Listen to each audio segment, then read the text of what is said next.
Over the past few months, we've had finance giants like Jeremy Grantham, Charlie Munger, Michael Burry, and Ray Dalio sound the alarm for a mega crash in the US equity market.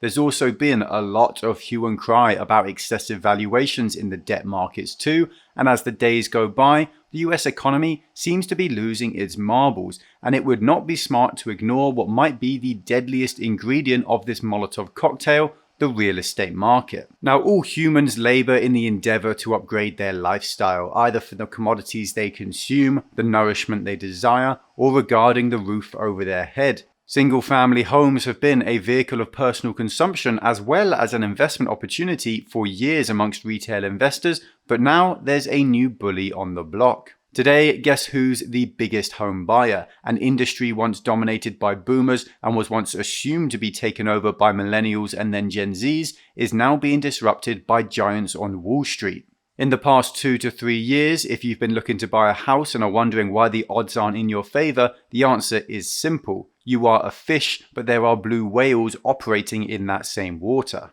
Major banks and institutions from New York like BlackRock, Goldman Sachs, JP Morgan, and Carlyle are on a real estate shopping spree where they're out to acquire every family home they can get their hands on, unfazed by the prospect of paying obnoxious premiums for those homes. Now, I'm not making this up. Reports indicate that in the last quarter of 2021, 1 in every 5 homes in the US was sold to a financial institution. In some locations, that ratio is closer to 1 in 3 homes. Now, what I find fascinating is that Wall Street in the entirety of its history has never really bothered to validate the single home market. They've always focused on selling equity, debt, or various other financial commodities, but now suddenly there's a massive interest in this sphere, where billions of dollars are being pumped in at obnoxious velocities. This makes it look like bankers are artificially inflating prices, meaning the average American is struggling to compete in the same arena. Wall Street has a notorious reputation for being at the forefront of numerous scams and bubbles,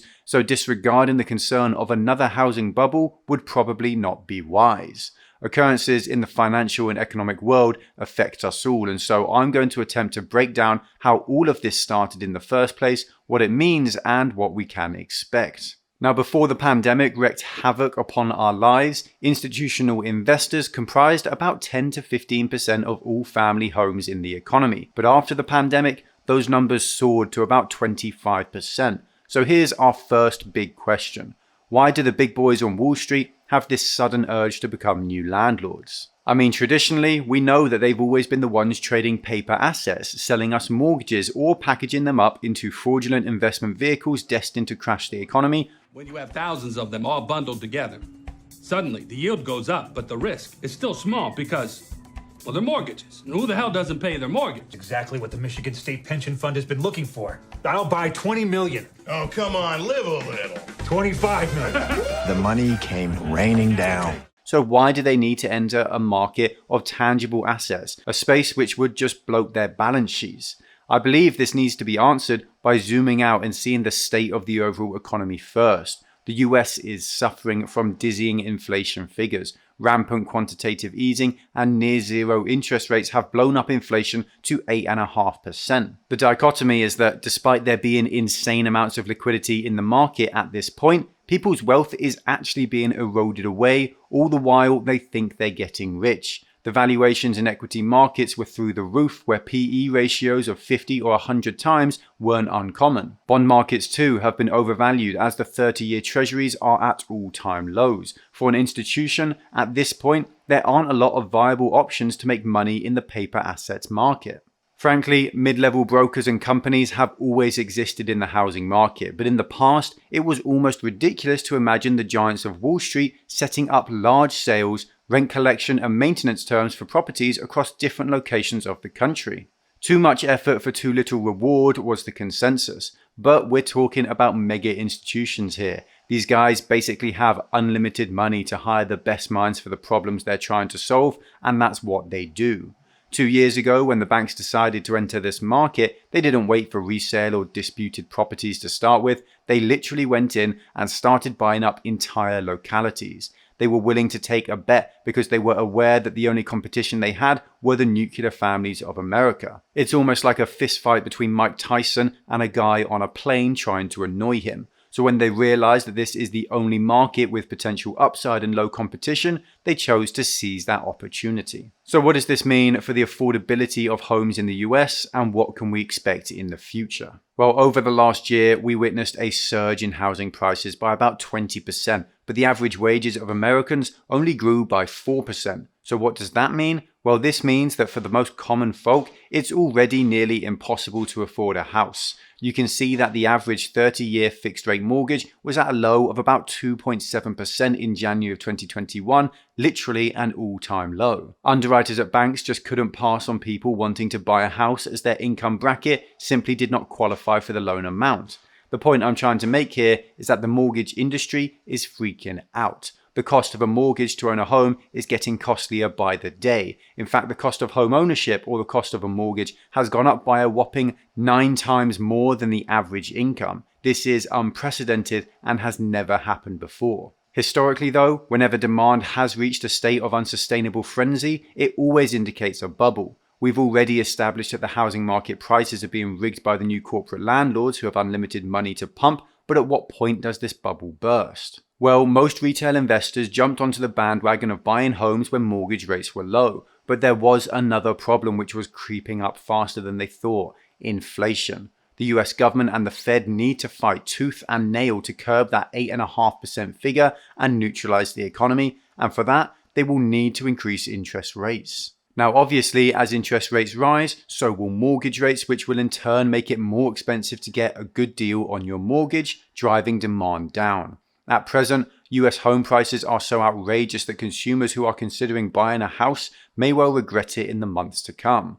Of course, everyone has their own reason to buy a house. It could be a personal aspiration, or it could be an investment, but buying now means you will be shelling out an insane amount of money. The search for a home to purchase, though, is merely the beginning. Then there's the mortgage to pay. According to data from home listing site Zillow, a 30-year fixed-rate loan now costs $1,230 per month. This has increased by 36% from a year ago of $905, and that's up 6% from January alone. Now, in case you're someone wanting to buy a house, I'd like to refer you to the predicament post the 2008 housing market crisis. When Lehman Brothers crumbled and the overall sentiment was horrible around housing, institutions and banks were in a rush to get rid of the homes they invested in.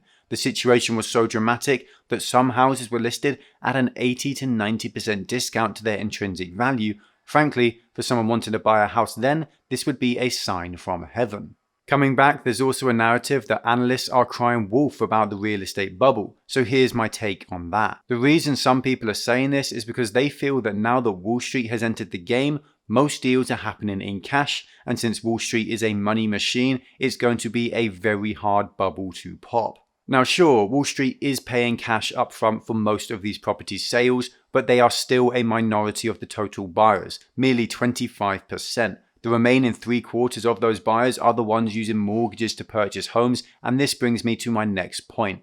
The real estate market is way more sensitive to mortgage rates than cash deals. When mortgage rates rise, house buyers leave the market because they literally can't afford to transact at prices that used to be possible for them. We see demand destruction as buyers just disappear, while more sellers enter the market at the same time, forcing prices downwards. Another major factor to consider here is that rental rates haven't actually caught pace with the overall price of the property. This is critical because as a retail investor in real estate, I expect to receive a monthly income in the form of rent and eventually hope to sell the property in the future for a decent sum of money.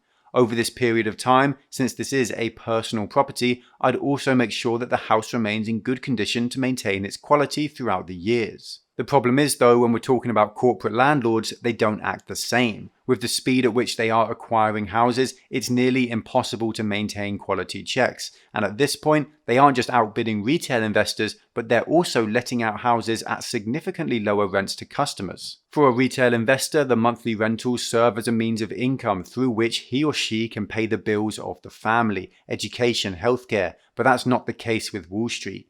Institutions with large bellies can absorb losing out on monthly rentals to eventually keep the prices of homes high for them in the long run. What we may well be seeing here is that they want to increase the prices of the homes for long enough that consumers go from real estate buyers to real estate renters, at which point raising rents will be relatively easy. One of the lead analysts at The Fortune says, and I quote, "The housing market has gone into a savagely unhealthy stage. Everyone should embrace higher rates to cool off this madness and hope inventory rises. Let higher rates do their thing." This obviously cannot go on forever. Practically, there cannot exist a prolonged phase where the disparity between affordability and real prices keeps increasing. The market will have to have its due correction, and eventually, sellers will have to reduce prices drastically.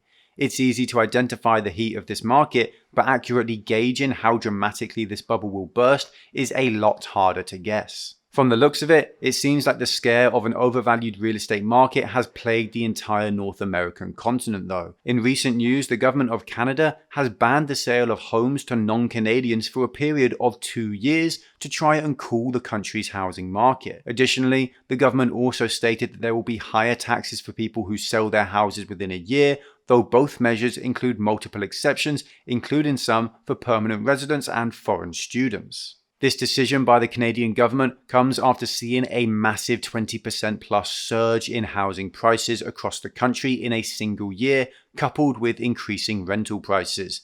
We are living in extremely volatile times, to say the least. Political instability coupled with poor economic fundamentals has clouded the judgment of everyone since the pandemic really kicked off. We're living in times of cross-border turbulence, deadly inflation, and outrageous valuations. The United States is pushed up against a wall at this point, and my fear is that when it swings its arms in retaliation, laymen will bear the brunt of it. I am sadly of the opinion that all bubbles stem from poor governance and weak regulation, but I'm also of the opinion that herd mentality in the market is the most dangerous predator of individual wealth, and the only cure to that is awareness. As retail investors, it is our responsibility towards ourselves and our near and dear ones to protect and grow our hard-earned money. With this being the state of the housing market, many people who have been dreaming about buying a home will be wondering if now really is the right time, and when it comes to that question, I'm afraid I can't make that decision for you. But I do implore you to just be cautious, be frugal, and ensure that no matter what comes, you haven't overstretched yourself. During recessions, car prices fall, and people who financed expensive cars that they couldn't really afford find themselves underwater with debt. The same thing happens when house prices fall, but those who are smart and buy a home with the intention to live and be happy within it will find themselves able to weather the storm. Make sure that you have contingency plans. Make sure that if mortgage rates do rise a few more percent, you can still make your payments, and make sure that you're not going to be forced to sell while the market bottoms. We constantly hear advice that for long-term investors, just holding your positions while the market tanks is the best idea. And while this is usually true, sometimes people sell because they don't have a choice. They have too much debt and not enough cash to service that debt. Just make sure that doesn't happen to you. If you enjoyed this video, then make sure to like, comment, and subscribe to bless the YouTube algorithm. It really does help. If you want to join our exclusive community, then check out our Patreon. You get access to our Discord server and extra content like access to my portfolio and buy and sell alerts for all my own investments. Also, make sure to check out the link in the description to Masterworks. They can help you protect your portfolio against market turmoil through fractional shares of art from world-famous artists. Art has historically proven to be uncorrelated to the markets, so it's a really valuable resource with the markets falling every week. There's also a link in the description to Untitled Chapter, a site that allows you to invest in crypto through your tax-advantaged IRA, which could literally save you thousands. If you think that crypto going down is a buy-in opportunity, then now is the perfect time to join Untitled Chapter. Thank you all for watching. Stay stoic. Until next time.